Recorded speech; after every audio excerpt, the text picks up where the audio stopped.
The pressure of meaning. The city moves around him like water around stone. Albert Camus stands in the center of the street, hands in the pockets of his dark coat, collar turned up against a wind that isn't cold. Above him, billboards glow with the fervor of modern gospel. Find your purpose in letters 3 meters high, backlit in optimistic blue. Beside it, do what you love burns in amber warmth. Across the intersection, be meaningful pulses in rhythmic white light, as if meaning itself could be installed like software, downloaded into the architecture of a life. The messages repeat, they multiply. Turn passion into life. Discover your why. Live with intention. Each phrase offered like a prescription, each word a small commandment dressed in the language of care. He does not look up at them. His gaze remains level, fixed on nothing in particular, on everything at once. The city pours itself past him, bodies in motion, faces blurred by speed, or perhaps by their own urgency. They move as if pulled forward by invisible threads, each step a small act of faith that the next block, the next goal, the next achievement will deliver what the last one promised but failed to provide. The light changes, green to red, red to green. The pattern holds. People cross, people wait. The rhythm continues. Camus does not cross, he does not wait. He simply stands. The stillness around him is not peace. It is refusal without defiance, presence without participation. He occupies the space between the billboards and the blur, between the question and the answer that everyone else seems to have already found or pretended to find or exhausted themselves searching for.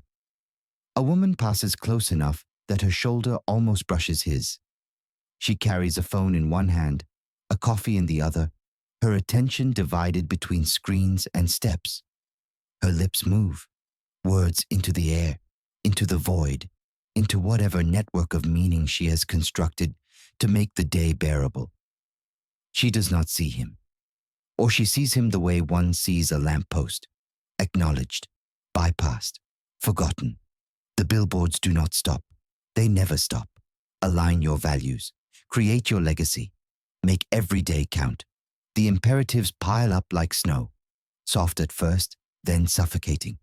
The city does not ask if he wants purpose. It assumes. It insists.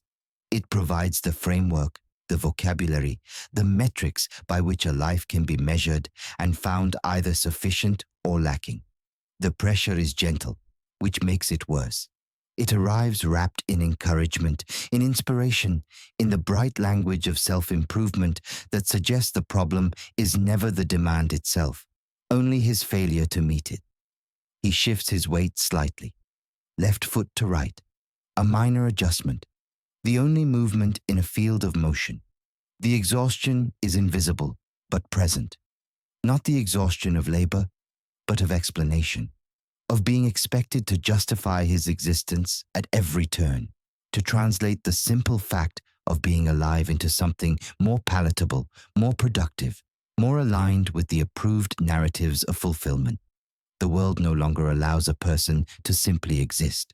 Existence must be optimized, curated, defended. He does not defend. The billboards continue their sermon. Find what sets your soul on fire.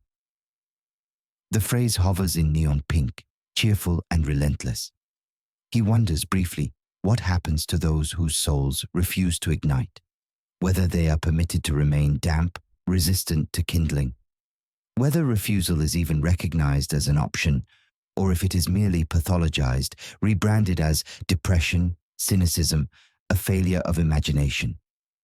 The blur of faces thickens. Rush hour, perhaps. Or simply the constant human tide that defines cities, the endless circulation of bodies through space, each one carrying its own catalogue of purposes, passions, meanings both authentic and performed. He cannot tell which is which. Perhaps they cannot either. A young man in a grey suit stops briefly at the curb, checking his watch, checking his phone, checking some internal inventory of time and worth. His jaw is tight, His eyes move quickly, scanning for the next thing, the next task, the next small victory or setback in whatever game he has agreed to play. He glances at Camus for half a second, a flicker of recognition that another human being stands nearby, then returns to his devices, his schedules, his structured certainties. The light changes again. The young man moves. Camus does not. The pressure is not external. That would be simpler. The pressure comes from the way the messages seep inward, become internalized commands, until a person can no longer distinguish between their own desires and the desires they have been taught to want. Purpose becomes obligation. Passion becomes performance. Meaning becomes a debt that can never be fully repaid because the terms keep changing, the goalposts keep moving, and the voices insisting that life must mean something grow louder with each passing year. He breathes. In. Out. The simple mechanics of staying alive. No one has asked him why he stands here. No one has demanded his story, his justification, his elevator pitch for existence. And yet the demand is everywhere, ambient and inescapable, woven into the fabric of the city itself. The billboards do not need to address him directly. They address everyone, which means they address him. The assumption is universal. You are here to become something. You are here to achieve, to contribute, to leave a mark. Standing still is not an option. Silence is not an option. You must explain yourself or be explained away. He does not move. The absurdity settles over him like dusk, not as revelation, but as recognition.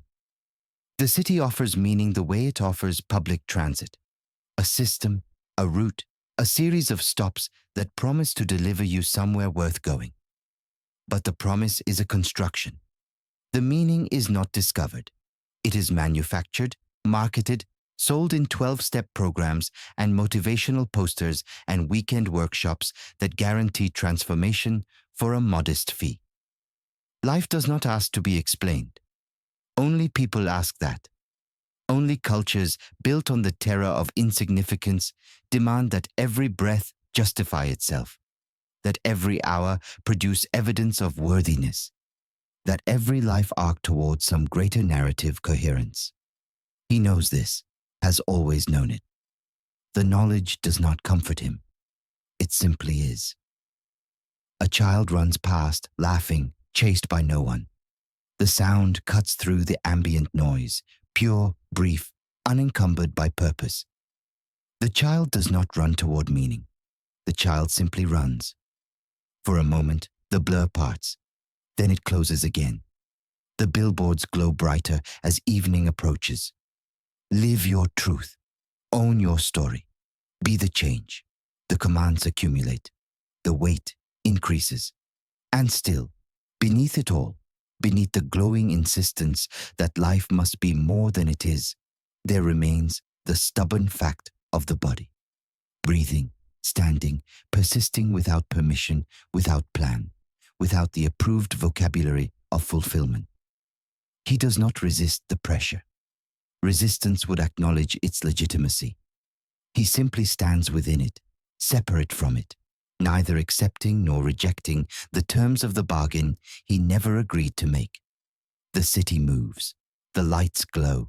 The people blur past, each one carrying their own quiet burden of expected meaning, each one playing their part in the great collective performance of purpose. And he remains, coat dark against the neon, hands in pockets, gaze level, a man who has stopped trying to translate himself into something the world can understand. What if the only honest response to the demand for meaning is the refusal to answer?